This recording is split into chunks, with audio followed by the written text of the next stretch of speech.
So today we're going to be learning about online and time management with Jay from class. So welcome to the university. Yeah, it is so great that you and everybody else has actually showed up for this. So, um, yeah, no, congratulations. It's fantastic. I've been asked to talk to you a little bit about, sort of getting ready for learning online and sort of time management sort of stuff.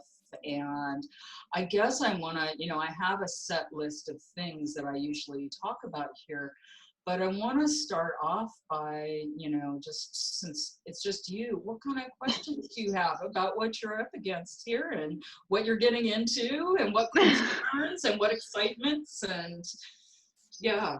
Well, I'm just worried about like staying focused at home. That's what worries me because I have a lot of distractions. My brother, my younger brother, he's blasts his music. It's crazy, and I don't really have like private space much at home. Okay. Yeah, you are not alone in that. Like lots of students are in that situation. And and this is a serious thing. How did that go when that was spring quarter in your high school, right? Also doing that studying. And did you find it really difficult to get that studying done? Well, not really difficult, but it was more difficult than when we were actually like in school in person. Yeah. So Eric, I mean, I have some ideas about this, but Eric, Miranda, how did you cope with the whole like studying at home distraction situation? I'm like a type of person where like when I was on campus, I had multiple study spots. So like I kind of created study spots all over the house. So I had like 3. So I would kind of move around. Like if I needed to move around, like I felt like I was tired of just sitting in the same place all the time.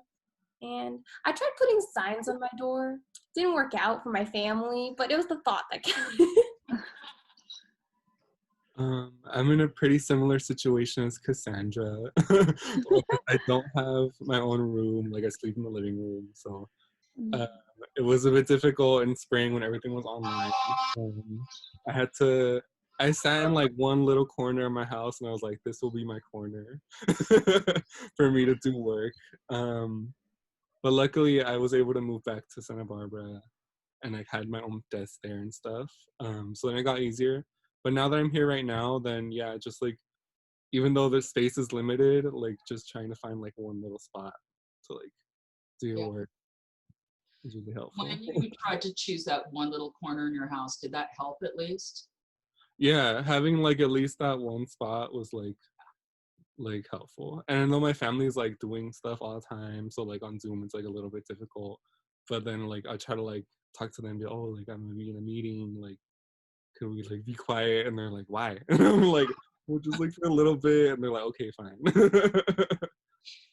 Yeah, I mean, this is really, it can be different with different people and different situations, but there is one, for almost all students, there's one through line that I get from these conversations. At some point, somebody is going to say, one spot, my spot, that spot, a few spots. It's like really having that sense of that you establish that there are going to be certain areas that you're going to kind of create in some way, sometimes just even symbolically, okay, as like, this is my office.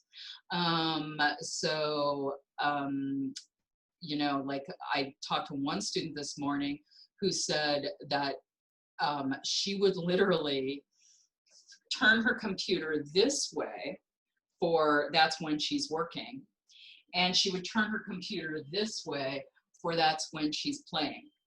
I've heard things about the signs also. I've heard things about also negotiating with your family about, look, y'all want me to be successful here. Can we come to a negotiation about when I'm in this spot that, or, about like when they're going to be quiet hours. The other thing that you can do is, Cassandra, would you consider yourself to be a morning person or a night person? Do you relate to those ideas at all? Kind of, yeah. Would you say that you're somebody who sleeps in a little bit if you have if you have the option? I would. Mm-hmm. Yeah, I know that this is socially frowned upon. But look, there is a secret here. Miranda, what do you know about circadian rhythms? Oh, it's like, oh my God, this is like from my bio class. I remember I thought it was cool, but it's basically like if you kind of create, like, I don't know exactly the specific term for it, but if you create like a time like that you sleep versus like when you're awake, your body automatically adapts. I forgot there's like this really famous artist where he slept like 4 hours a day, I think, which is like not healthy, but it like actually happened. And it's kind of like finding your rhythm of like when you're awake and like when your mind is awake the most and like when's the best time to study for you. Yeah, so this is, some of it has to do with, there's a lot of different options, but a big part of it is our hormones. That the hormones that are present, and there's specific hormones that have to do with sleeping and waking, especially melatonin. Most people, when they go through puberty, they become what you call afternoon shifted, which means that your melatonin levels won't start to calm down until the afternoon. And then you'll start to get your higher energy, and you will be able to stay up rather later than someone like me and sleep in, and that your cycle in terms of your wakefulness might be much more shifted into the afternoon and night. Which means that, is your brother having to actually go to online school or something? Yeah, he's in online school, but he doesn't pay attention.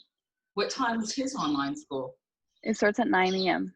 So see how you can shift away from your brother, right? You can do your work at night, sleep in through when your brother's in school, Mm-hmm.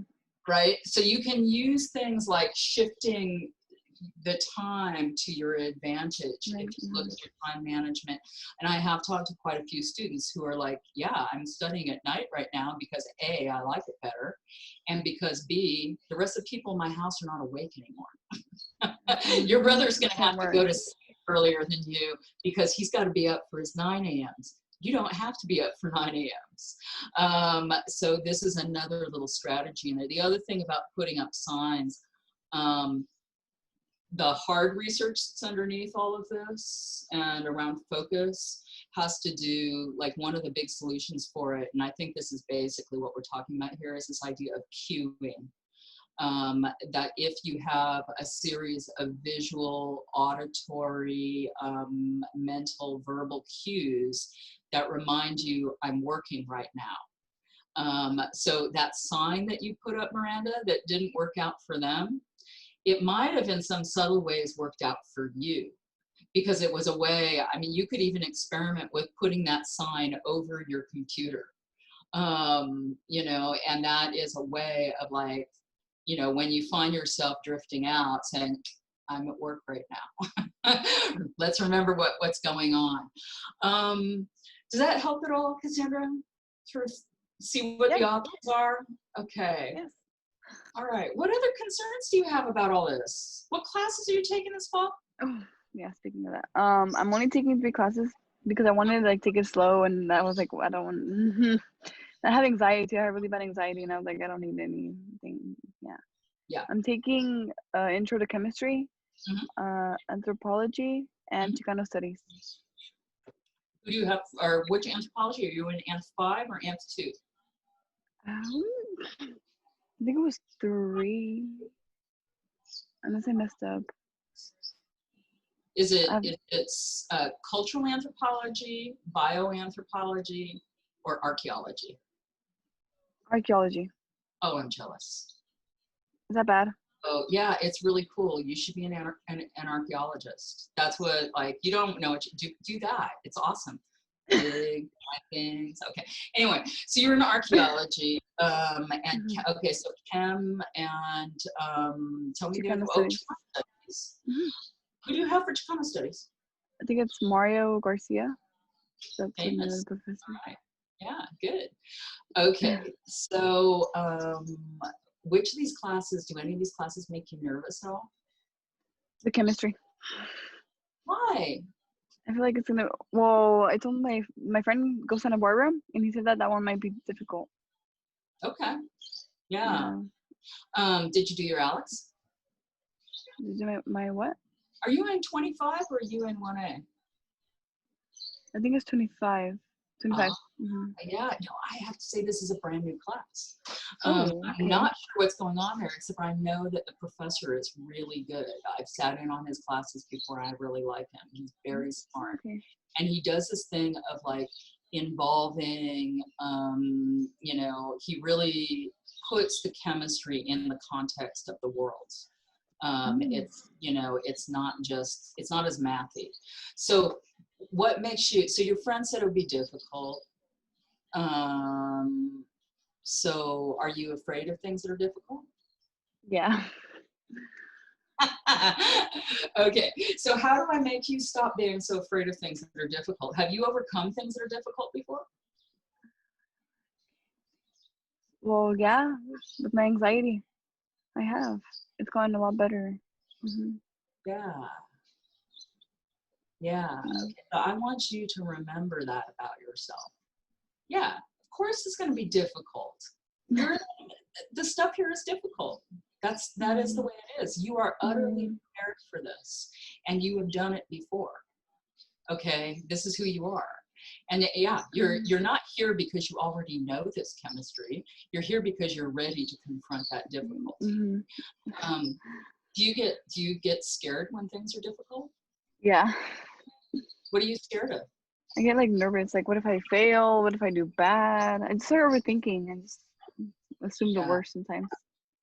All right, so let me show you something that you can do that gives you a little way of putting the brakes on this, and you know, so you can check in with yourself and see, am I failing? Am I, because that's what students will just like go along with, like this evil demon on their, you're failing, it's not going good, and you can't have that, right? No. So I'm going to share screen with you. Miranda, Eric, do you get scared that you're going to fail? Have you felt like that sometimes? Yeah, for sure. When did you feel like that? Last week? Was it last week? No. Okay, I'll give an example. At my city college, initially I was in there undeclared, and I didn't know like what major like I wanted. Like I was like kind of leaning towards biology, but then I was like, do I really like it? Like I don't really know. But when I ended up picking environmental studies, I was nervous because I had to take chemistry and I had to take a calculus class. And I am not good at math. Math is not my forte. I'd be struggling with 2 + 2. Like, so I was definitely nervous going into those classes. And I was like, oh my God, like if I fail this class, like I've never failed a class before. So I was like, what if I fail these classes? Like I'm gonna have to like, my whole plan is gonna be ruined. Like what am I gonna do? So that's an example. How did you overcome that? Honestly, the first chemistry class I took was a struggle. I kind of stumbled through it, but then by the second class, going to office hours, my professor was the best. That's what I liked about City College. It was smaller. So the first quiz, I didn't do so good on the first quiz. And she was like, come see me in office hours. And I was like, oh my God, my professor is like telling me to go see her in office hours. So I was like, let me just go. And I was like scared. I was like, wow, what's she gonna say? Is she gonna like be mad at me? Like what's going on? But it was not like that at all. She was super nice. We like came up with a plan. She was like, what are you doing now to study? And I was like, nothing. And she was like, okay, well, this is what you can do. And then I did way better. I got a B in that class. And I thought I was gonna get like a C. Yeah, so this is one thing, and this is another thing that goes to, it's a part of the research around learning online. It's really important for you, Cassandra, and it sounds like you found this also, Eric, that you find people who care about your learning. That you keep finding people who care about your learning. I care about your learning. Your mentors at ONDAS, at EOP, we all care about your learning. And lo and behold, if you go and visit your instructors in their office hours, like let's say you get out of that first lecture in chemistry and you feel like, oh, I'm so confused. I don't know what he was talking about here. This made no sense to me over here. And you go to those office hours and say, oh, shoot, what's this guy's name again? Oh, I don't remember. Yeah, it's a Quebecois name. I should remember this. So he says, and you say, hey, professor, you said this in lecture and I really didn't understand it. And I went and looked in the book and I still don't understand it. Could you say more about that? How is your professor going to feel about you? What do you think? I think he's gonna think that I actually care about the class and I care about being good at it, and yeah. Yeah, your professor is going to see, oh, Cassandra's taking this seriously. Cassandra is trying to stay on top of her understanding. You know, yeah, you seem nothing but impressive. All right. And it is going to be really important for you. You have to make friends with your confusion. When things are difficult, you have to analyze it. You have to say, I'm just encountering difficulty here, and hold its hand and let it pull you deeper into the material to understand more, over to an office to find somebody who's going to help you through it. We have CLAS tutors who can help you with your classes. Yeah, the other thing I want to show you, I'm going to, can you see my screen right now? Yes. All right, I have to let you go in a second, but I like to do some of this time management stuff because it makes me feel secure. Now you have to be careful, especially those of us who tend to be a little more anxious about stuff. We have to be careful about how we go, not try and get down to the 5 minutes, right? So, but this is basically just laying out the whole quarter, 11 weeks. And then every week where I have what I would call a deliverable. Okay, so that's like a gradable item that I have to do or turn in, right? A quiz, homework, midterm, homework, discussion forum, homework, discussion forum, quiz, final. And then I have all these percentages up here, and they represent how much of the course material that I have learned up to that date do I want to have exam ready. Like I've got it in a pocket. If I got tested on if I had an exam on Friday of week 1, well, I have, you know, gone to all those lectures and done all that reading, but I'm only test ready on 33% of it, right? That's not bad. And then by the end of second week, I'm 66% ready. And then by the end of third week, when I have my first quiz, then I've got things solidly together. When you look at something like this, does it make you feel more or less stressed out? Because some people get really stressed out when they do it. So be honest, is it a more stressed out or less stressed out? Well, I guess it depends. Yeah? It doesn't, yeah. Okay. What do you think it depends on?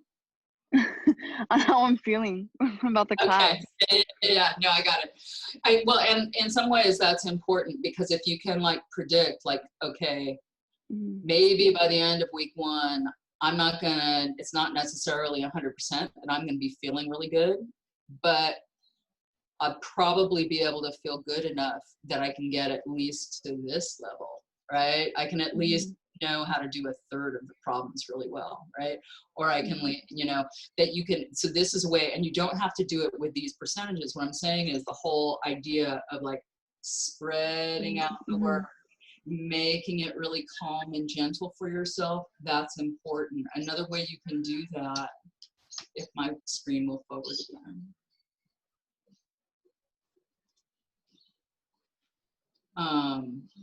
Oops, wrong way. I'm gonna make you all seasick. Is look at your syllabus and come up with sort of a weekly maintenance plan. Like if you look at that chemistry syllabus, my guess is you've got like either 2 or 3 lectures you've got to watch, a book chapter to read, and some bunch of practice problems you're going to have to do. And so it's just a matter of like spreading those out. Like, do you like to do chemistry problems? Do I like to do chemistry problems? Do you like doing them? Chemistry problems? Wow. I'm impressed. I actually did enjoy chemistry in high school. Even though the teacher wasn't that great, I enjoyed the class. Fantastic. Okay, so you're going to be in great shape because you've got a lot of chemistry problems. But can you do like 4 hours of chemistry problems all at once? Oh, how much can you do at one sitting before you're like, that's enough chemistry for one day? Maybe like 2 hours, 2.5.